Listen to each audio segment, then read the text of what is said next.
मराठा समाजासाठी सगळ्यात आनंदाची गोष्ट सांगतो. आपल्या विरोधात आपलेच लोक विरोधात बोलतायत की जी आर खोटा आहे. हा जी आर जर खोटा असता, मराठ्याचं हित याच्यात नसतं, तर आत्ताच बातमी दिली पत्रकार बांधवांनी, छगन भुजबळ बैठकीला जाणार नाहीये, जी आर काढला म्हणून तो नाराज आहे. बैठकीवर त्यांनी बहिष्कार टाकला. याचा अर्थ असा होतो, हा जी आर पक्का आहे, फक्त काही जणांना बोलवलं नाही मराठ्याच्या अभ्यासकाला, म्हणून त्यांचं थोडं ढुकन दुखत आहे, ही प्रॉब्लेम.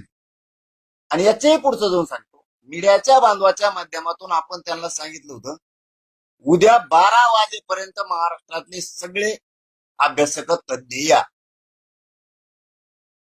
काही 12 वाजताच आले, पण काही आपण वेळ दिल्यावर दुसऱ्या दिवशी 12 वाजता आले, गुंबळा घालायला. म्हणून विश्वास ठेवू नका. हे तुमचं पोरग आहे, तुमचं पोरग मनोज जरांगे चुकीचं काम करणार नाही, झालं तरी जीव जोस तर तुमच्या लेकरा बाळासाठी लढल. लय लेकर मोठे केलेत समाजाचे, पुढे लय करणार. विश्वास ठेवू नका.